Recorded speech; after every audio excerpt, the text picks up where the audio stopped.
Hola, hola. Bueno, mi nombre es Enrique Martínez Curiel. Actualmente soy profesor titular en la Universidad de Guadalajara, en el Centro Universitario de los Valles. Es un área que está fuera de la zona metropolitana. Es un área permeada por valles y su paisaje es entre caña y agave, ¿no? Es sumamente rural en todos los sentidos, sí, aunque su área urbana va cada vez creciendo, pero toda está permeada de este paisaje rural. Bueno, tengo ya algunos años trabajando los temas de migración internacional, migración México-Estados Unidos, jóvenes en transición a la adultez, un poco menos sobre antropología visual, pero también he trabajado algo de ese tema. Y siempre ha estado tocando los temas de ruralidad, en el sentido de que muchos de los actores, de los sujetos que estamos interactuando, con los que estamos haciendo trabajo de campo, pues están en medios rurales o semiurbanos. Entonces esa es, digamos, otro es migración y educación. Eso es lo que en los últimos años he trabajado un poco más. Mi origen académica soy sociólogo por la Universidad de Guadalajara. Y desde siendo estudiante, algo clave es vincularse con un profesor que ya esté haciendo investigación. Y eso me valió mucho y empecé haciendo trabajo de campo en muchas comunidades rurales y urbanas, primero del occidente de México, en un proyecto muy grande que se llama el Mexican Migration Project, que era dirigido por Douglas Massey y Jorge Durán, y con ellos conocí muchas comunidades del país, y fui envolviéndome en todas estas en toda esta diversidad rural. No es una zona, no es una sola idea de la ruralidad. Yo creo que hay distintas, sí. No podemos hablar de lo mismo esta ruralidad en el occidente de México con poblaciones mestizas que esta misma ruralidad en poblaciones indígenas, sí, o del norte del país. Entonces, eso te va abriendo, digamos, como esta idea, pero también el mundo, la experiencia, esa realidad, la vas abriendo en el camino. Una vez que terminé sociología, me fui a estudiar al Colegio de Michoacán la maestría en estudios rurales, ¿sí? Entonces ahí, bueno, con un buen cúmulo de profesores, sobre todo yo vinculado al tema de migración, con el profesor Gustavo López Castro, ¿sí?, especialista en migración. Entonces, bueno, eso me ayudó, me permitió mucho a seguir trabajando temas sobre migración. Y yo trabajé el tema de matrimonios mixtos, migrantes que se casan con no migrantes en Estados Unidos, ¿sí?, con angloamericanas, con afroamericanos, con mexicoamericanos u otros, ¿no? Sobre cómo la gente elige su pareja, ¿sí?, los factores de elección matrimonial. Esa parte la trabajé.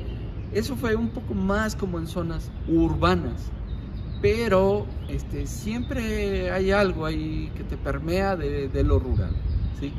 Entonces esa es, digamos, como la trayectoria. Después seguí trabajando temas de migración con el doctor Jorge Durán, el mismo proyecto, terminando la maestría.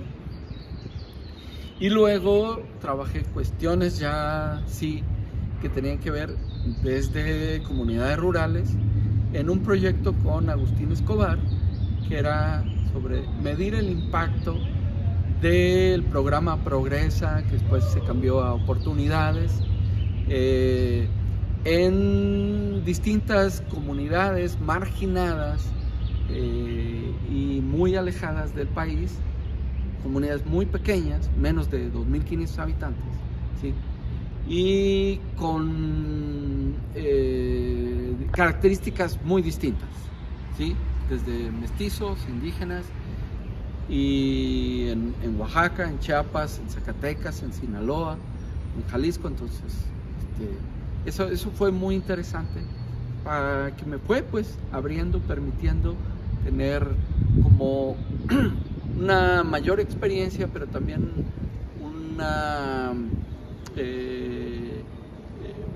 una mejor capacidad de entender cuál es la dinámica de estas comunidades, ¿sí? A diferencia de las zonas urbanas, las dificultades de estas poblaciones para su bienestar, su sobrevivencia, sus formas de migrar, ¿sí? Entonces, bueno, pasados los años, me vine acá al Instituto de Investigaciones Antropológicas como tutor el doctor Hernán Salas, quien me arropó para trabajar este tema sobre los que se van y los que se quedan. Lo que hice fue, en una comunidad urbana en el occidente de México, en Ameca, Jalisco, trabajé con jóvenes en Estados Unidos, hijos de inmigrantes, ¿sí? o migrantes que se llevaron muy pequeños, ¿sí? Y de cómo son sus aspiraciones educativas, cómo impacta la vida familiar en las aspiraciones educativas de los jóvenes. Entonces, hice estudios en el norte de California y en el sur de California, donde están asentados las familias de migrantes de esta comunidad de Ameca en Estados Unidos. Pero bueno, una vez que había terminado allá, el doctor Hernán me dice: a ver, ¿ya terminaste allá? Ahora falta en Ameca. Entonces, bueno, hice ahora este trabajo de campo con las familias que se quedaron, ¿sí? Y aplicando, ahí fue un trabajo mixto, donde recopilé mucha información cuantitativa, porque apliqué encuestas a los hijos, encuestas a los padres, ¿sí? En ambos lados, y una gran cantidad de entrevistas a profundidad con los jóvenes, con los papás, y tratar de vivir con las familias por el mayor tiempo posible que las familias lo permitieran, ¿no? Esto me ayudó a tener una mayor capacidad de entendimiento. Creo que lo primero que tenemos que buscar es como comprender el fenómeno, ¿sí? Y después lo analizas. Pues primero hay que comprender todas estas dinámicas, ¿sí?, de las aspiraciones educativas, y que eso me fue permitiendo pues escribir este texto, que como tesis después fue resultado de este libro, de los que se van y los que se quedan. Entonces, esto es lo que trabajé, digamos, como hasta el doctorado. En el caso de las familias, las aspiraciones de la primera generación siempre va a estar por arriba de los hijos de inmigrantes. Las aspiraciones de los padres de esa primera generación se crean aspiraciones muy altas hacia ellos mismos y hacia los hijos, y siempre ven una luz de esperanza, ¿sí? Tienen que invertir un gran esfuerzo, siempre invierten un gran esfuerzo. No quiere decir que los hijos no, pero digamos, las barreras que tienen que cruzar, que brincar los hijos de inmigrantes son diferentes a las de sus padres, ¿sí? Entonces, los hijos tienen que, ya la disputa por obtener mejores lugares de trabajo, mejores satisfactores, es otra con ellos. Y más en un país tan distinto, Estados Unidos, partiendo desde la lengua, ¿sí? O desde racismo institucional, ¿sí? O discriminación institucional. Entonces, los hijos también tienen que luchar bajo estos esquemas en las escuelas, ¿no? Lo que los mismos padres siempre han machacado o han dicho a sus hijos en México y en Estados Unidos es estudiar, que es la manera que van a vivir mejor. Yo creo que nos han vendido bien esta idea, aunque para muchos de los profesionistas, al paso de los años dices, caray, se me hace que sí, se me hace que no nos va tan bien, pero esto llena también la universidad como una forma de que la universidad te da esperanza, ¿sí? De que tendrás una vida mejor. Más si somos o venimos de orígenes de familias pues de una clase media baja o clase trabajadora, ¿no? Que en el caso de los migrantes son todos ellos, ¿no?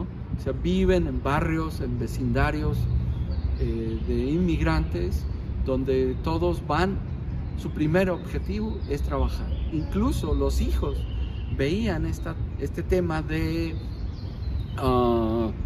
la repartición de tareas. Nosotros como papás nos vamos al trabajo, al campo, a la industria, como obreros, a la construcción o a servicios, pero todos vamos a trabajar. Y en el lenguaje lo que se les dice a los hijos es, su trabajo es la escuela. Entonces desde niños, con los profesores que yo hablaba, decían, es que ellos así lo asimilan, así lo trabajan. Ellos, su función, su trabajo, ellos lo dicen, es la escuela, ¿no? Entonces está, digamos, como esa división del trabajo en las familias, así ya desde la vida familiar ya establecida, ¿no? Hay un lugar, hay una función de ser de lo que estamos haciendo en este país, ¿sí? Y los que nos va a hacer buenos ciudadanos y mejores ciudadanos aquí para colaborar es pues cumplir con estas reglas, ¿no? ¿Por qué? Porque están en un lugar que no es de ellos. Aunque los hijos de inmigrantes ya lo ven distinto. Este país ya es nuestro, ¿sí? Nosotros ya no somos mexicanos. Tenemos orígenes, tenemos herencia, tenemos la lengua, tenemos la comida, pero nos sentimos como de acá. Entonces, bueno, lo que yo creo que da es que me permite tener una mayor comprensión, ¿sí? Para establecer ciertas categorías, el análisis de esas categorías y poder incluso hasta teorizar, ¿sí? Sobre el fenómeno que estamos trabajando. El futuro es que el panorama cambió muchísimo. México se convirtió en un país de tránsito, en un país de inmigrantes, en un país de acogida. Nunca lo pensamos así hace, no sé, en el siglo XX, finales del siglo XX o antes del 2001. Este panorama era impensable por lo que ahora México está pasando, ¿no? Entonces la dinámica y la realidad te obliga a que tienes que observar lo que está pasando con los inmigrantes o que están transitando o que están solicitando refugio o que están solicitando asilo, ¿sí?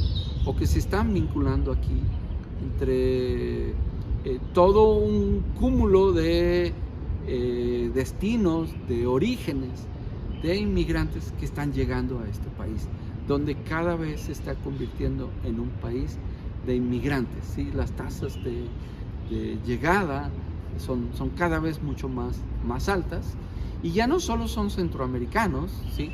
Ya son cada vez de otros, de Latinoamérica, ¿sí? Como haitianos o como venezolanos o colombianos, ¿sí?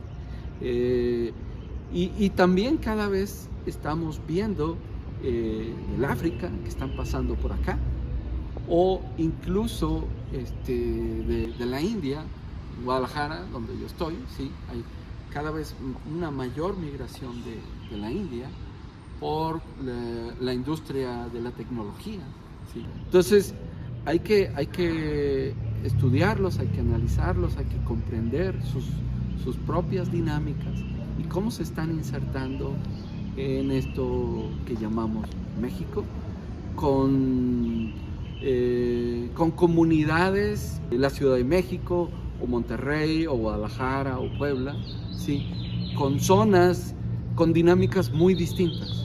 Y entonces, cómo los migrantes están reinventándose acá para poder pensar si continúan el camino hacia Estados Unidos o se insertan aquí. Y en ese sentido nosotros debemos tener como cada vez mayores habilidades de comprender esas realidades, ¿sí? De plantearnos preguntas cada vez más distintas de esas distintas realidades, incluso preguntándonos desde su propio origen, ¿cómo es el origen de ellos mismos? ¿Sí? Porque no son migrantes que borrón y cuenta nueva llegan y ya se van a reinventar aquí, no, cargan con ese equipaje cultural, ¿sí? Y el primer equipaje cultural, bueno, pues es la lengua y la comida, y es con lo que se van a enfrentar, ¿sí? Para los latinos, bueno, ok, pero para los haitianos no. Y esto se complica cuando vienen de la África o de la India, ¿no? Entonces, o desde las propias estrategias de cómo llegar hasta acá, ¿sí? Para, lo decía, para establecerse o para seguir su camino a Estados Unidos. Entonces, yo creo que como investigadores hay muchos horizontes de cómo estar abriendo nuestro mundo, desde lo religioso, la comida, la sexualidad, la música, ¿sí? O sea, todos cargamos con eso, y eso nunca nos va a abandonar, y va a ser frente o choque o interacción, ¿sí? Con lo que tenemos en nuestras propias comunidades en México. Eso es. Yo creo que tal vez como estudiante haciendo retrospectiva, no cachas muchas cosas en el sentido de hacia adelante, ¿sí? De cómo todo esto que ahorita me va permeando, lo voy visualizando, lo voy observando, ¿qué me va a dar más adelante? ¿Sí? Yo lo que creo, lo rico de estudiar la antropología o la sociología o las ciencias humanas, vamos, ¿sí? Es la diversidad. Y esto es lo muy sabroso de estas disciplinas, ¿sí? Saber que como seres humanos somos tan diversos, tan distintos, pero también tan desiguales. Ese es un gran problema, ¿sí? Somos muy desiguales, porque también tenemos una gran migración de otro corte, ¿sí? Que son todos estos gringos o todos estos europeos, que son como migrantes en otro sentido, ¿sí? Que fue a partir de la pandemia, y que tienen otra lógica, y tan desiguales porque ellos con su capacidad económica pues pueden llegar tranquilamente a zonas privilegiadas de la Ciudad de México, de Guadalajara, de Monterrey, o donde se inserte, ¿sí? Y lo vemos el contraste con estos otros migrantes que desde el punto de vista, su pasaporte tiene menor valía, ¿sí? Para salir o llegar a otro país. Entonces, esta diversidad también, pues sí, es tan compleja, pero eso es nuestra chamba, entender esa complejidad, ¿sí? ¿Por qué es tan compleja o por qué las sociedades, nosotros como estudiosos utilizamos categorías para entender esas complejidades, ¿sí? Sobre todo los sociólogos que estamos siempre como teorizando, ¿sí? Y buscando categorías para tratar de entenderlas, ¿no? Una realidad tan distinta en cualquier comunidad, desde lo rural hasta lo más urbano que pueda ser como esta ciudad o como Nueva York, ¿no? Entonces, lo que yo siento es que es muy rico entender todas estas complejidades. Te da cierta satisfacción, aunque te cuesta trabajo, claro, ¿sí? Pero lo otro es que trabajamos con el lenguaje, ¿sí? Eso es lo que nos hace distintos de los hermanos animalitos. El lenguaje, con el cuento, con lo que platicamos, con lo que conversamos. Y eso a partir de lo que observamos, escuchamos, ¿sí? Vemos el cine, la música. Eso no lo debemos abandonar, como dirigido a los jóvenes, ¿sí? La música, el cine, la literatura nos va a enriquecer el mayor entendimiento. La literatura nos abre el mundo, ¿sí? No solo lo académico. La literatura nos puede permitir tener mayores ventanas, ¿sí? Del entendimiento, porque los escritores también se alimentan de lo que ven, más allá de la imaginación, ¿sí? Entonces también nosotros necesitamos imaginación para observar. Eso yo creo que es lo interesante de estas disciplinas.